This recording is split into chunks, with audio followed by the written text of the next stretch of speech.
A very good morning to all my dear students.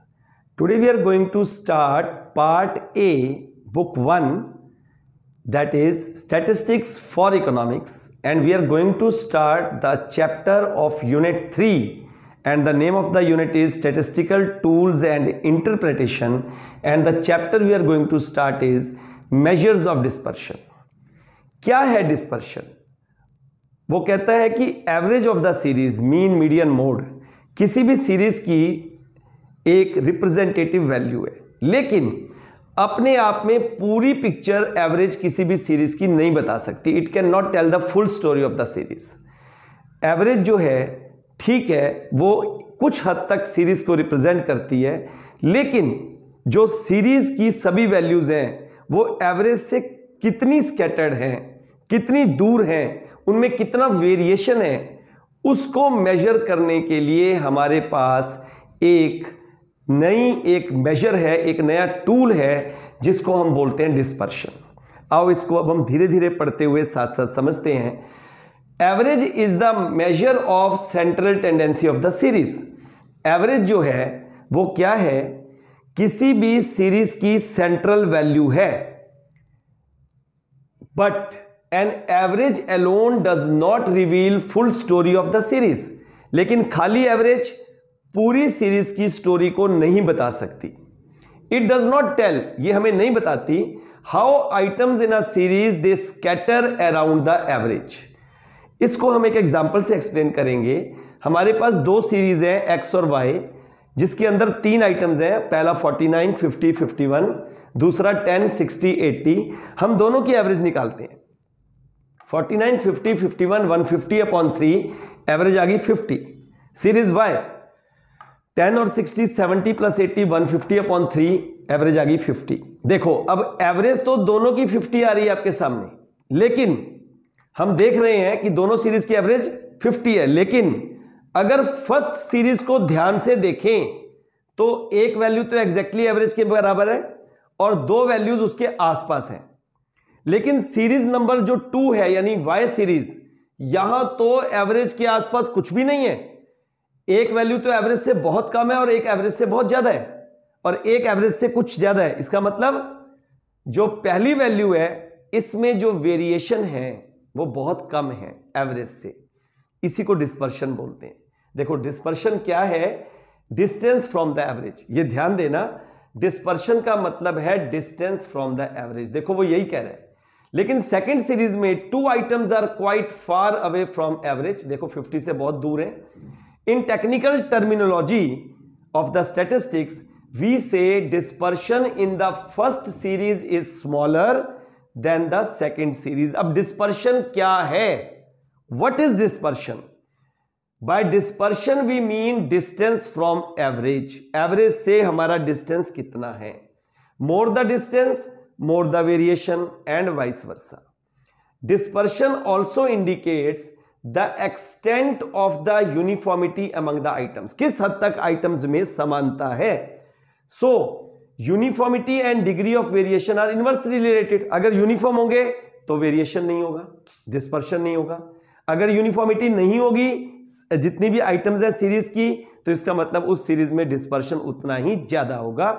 Pratap वाले बच्चों के लिए तो ये थ्योरी नहीं है, लेकिन जो मेरे बाकी सब्सक्राइबर इसे सुन रहे हैं उन्हें तो मीनिंग भी समझना चाहिए और आपको भी बच्चों इसका मीनिंग समझना चाहिए. तभी हमें समझ आएगा कि हम चैप्टर में क्या पढ़ने जा रहे हैं. अब हमारा जो नया सिलेबस आ गया, सीबीएसई का डिलीटेड सिलेबस, इसके अंदर हमारे पास वैसे तो मेजर्स जो है दो तरह के हैं, absolute measures, relative measures. Absolute measures वो होते हैं जहां हम ओरिजिनल यूनिट में डिस्पर्शन को मेजर करते हैं. रिलेटिव मेजर्स वो होते हैं जहां हम परसेंटेज में इसको मेजर करते हैं. 4 एब्सोल्यूट मेजर्स हैं. सबसे पहले रेंज, फिर क्वार्टाइल डेविएशन, फिर मीन डेविएशन और फिर स्टैंडर्ड डेविएशन. ये 4. उधर coefficient of range, coefficient of average deviation को या mean deviation, coefficient of quartile deviation and coefficient of variation और कोफिशिएंट ऑफ स्टैंडर्ड डेविएशन. ये हम पढ़ते हैं रिलेटिव मेजर्स. लेकिन अभी जो लेटेस्ट डिलीटेड सिलेबस है, ध्यान देना, उसमें range, quartile deviation, mean deviation को कट कर दिया गया. इसी तरह उसके कोफिशिएंट्स को भी कट कर दिया गया है। लॉरेंस कर्व भी उसमें नहीं है। तो इस तरह से सिर्फ हमारे पास देखो मैंने टिक कर दिया है, एक ही टॉपिक है जो हमारा अब है, वो है स्टैंडर्ड डेविएशन और उसका कोफिशिएंट ऑफ स्टैंडर्ड डेविएशन। तो बहुत ही कम हो गया सिलेबस हमारा। अब स्टैंडर्ड डेविएशन हम इसमें पढ़ने जा रहे हैं और हम इसको 3 सीरीज में अलग अलग समझेंगे। इस लेक्चर में हम स्टैंडर्ड डेविएशन इन इंडिविजुअल सीरीज करेंगे, अगले लेक्चर में हम डिस्क्रीट और फिर करेंगे कॉन्टिन्यूस सीरीज, ताकि हमें अच्छी तरह से पूरी बात समझ आ जाए। तो ये देखो, पहले हम करने जा रहे हैं calculation of the standard deviation and it's coefficient in the individual series, जिसमें पहला मेथड जो हम करने जा रहे हैं उसका नाम है एक्चुअल मीन मेथड। ध्यान देना, मेथड के हिसाब से चलेगा सब कुछ। इसका फॉर्मूला पहले हमें पता होना चाहिए। ये सिग्मा ग्रीक का वर्ड जो है, ग्रीक सिंबल, ये स्टैंडर्ड डेविएशन को डिनोट करता है। Square root summation small X square upon N. उसके बाद अब जो ये स्मॉल एक्स है, ये है x minus deviation from actual mean. तो ये हमें सीरीज दी हुई है एक्स, ध्यान देना ये सीरीज हमें दी हुई है। एक गलती से मेरे से यहां पर ये कट हो गया, मैं भी समझा देता हूं। एक्स हमें दी हुई है 50, 51, 55, ये देखिए पूरे 11 आइटम्स हैं। इंडिविजुअल सीरीज है, इसमें फ्रीक्वेंसी नहीं है। तो पहला काम क्या करेंगे, हमें फॉर्मूला कह रहा है पहले मीन निकालो। इसको जोड़ लिया, समेशन एक्स आ गया, समेशन एक्स आ गया 781, इस सबको सम कर दिया। और हमारे पास n मतलब नंबर ऑफ ऑब्जर्वेशन 1 2 3 4 5 6 7 8 9 10 11, हमने इसको डिवाइड किया, मीन आ गया 71। देखते जाओ, स्टेप वाइज बता रहा हूं। अब हमने क्या किया, इसकी डेविएशन ली, यानी स्मॉल x, ध्यान देना, small x is equal to x minus 71। अब ये देखो 50 minus 71 minus 21, 51 minus 71 minus 20 minus 16, इस तरह से हमने इनकी डेविएशंस निकाल ली। अब हमारा फॉर्मूला हमें गाइड कर रहा है हमें क्या करना है। फॉर्मूला कह रहा है कि हमें इन डेविएशंस का स्क्वायर करना है और फिर उनका सम करना है। पहले स्क्वायर करना है और फिर उनका सम, इसको बोलेंगे समेशन एक्स स्क्वायर। देखो 21 का स्क्वायर 441, 20 का स्क्वायर 400, ऐसे करते करते हमने इसका सम किया 2590। अब फॉर्मूले में वैल्यूज को पुट करना है। फॉर्मूला हमारा क्या है, standard deviation is equal to summation small X square upon N. तो ये आ गया 2590 अपॉन 11। सॉल्व किया, ये आ गया 235.4। एक डिजिट तक ही हम ले जाएंगे, बहुत है, उससे ज्यादा कैलकुलेट करने की जरूरत नहीं है, क्योंकि स्टैट्स में वैल्यूज अप्रोक्सीमेट होती हैं। लेकिन हाँ, तुक्का नहीं चलेगा, सॉल्यूशन करके दिखाना पड़ेगा। ये हम स्क्वायर रूट ले रहे हैं, कईयों को तो स्क्वायर रूट आता होगा, आपने सीखा होगा, लेकिन फिर भी मैंने आपके लिए सिंप्लीफाई कर दिया इसको। देखिए 235 हमारे पास था, 0.4 के बाद हमने पेयर बना दिया 0 और एक पेयर और 0 0। अब देखो 1 1 जा 1, ये 1 आ गया हमारे पास। 1 का डबल 2 या 1 + 1 2 कर लो, एक ही बात है, ठीक है। उसके बाद हमने क्या किया, उसके बाद हमने एक वैल्यू ले ली 5। ये देखो इधर भी 5, क्योंकि ये दोनों जगह सेम होना चाहिए। 25 5 जा 125। अब हमारे पास आ गया नीचे 10 और 15 का डबल या 25 + 5 एक ही बात है, 30 आ गया। अब हमने पॉइंट लगाया, पॉइंट के बाद हमने 40 यहां पर नीचे ले आए। अब 303 × 3 909, फिर हमारे पास आ गया 131। अब हमें पेयर में 2 0 लेने हैं, 2 0 यहां आ गए। इस तरह से चलता जाएगा और हमारे पास आ गया standard deviation is equal to 15.34 answer. इसको जब आप एक बार और सुनोगे वीडियो को, आपको सारा स्टेप समझ आ जाएगा। मैं फिर भी आपको एक बार दोबारा बता देता हूं, ये सीरीज हमें दी हुई है, ये हमें मेथड का नाम पता होना चाहिए और इसका फॉर्मूला।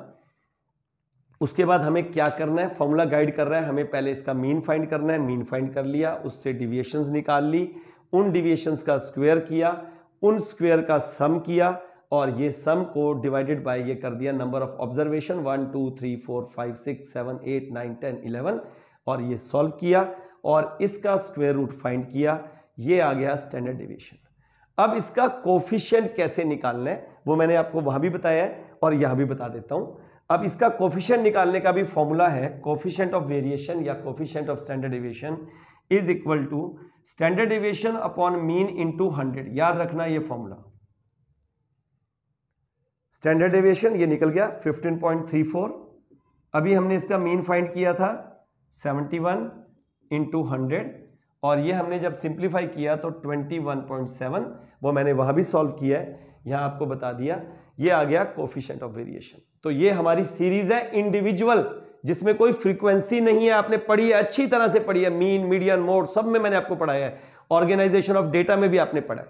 अब चलते हैं लास्ट टॉपिक, स्टैंडर्ड डेविएशन। इसी सेम सीरीज का एज्यूम्ड मीन मेथड, जिसको शॉर्टकट मेथड भी कहते हैं, याद रखना, assumed mean method is also called shortcut method. इसलिए अब हम इसको शॉर्टकट मेथड से करेंगे। देखो ध्यान से, अब हमें पहले फॉर्मूला, मैंने आपको बार बार कहा है, फॉर्मूला याद होगा तो कुछ बनेगा, नहीं तो सब गया। तो फॉर्मूला पता होना चाहिए।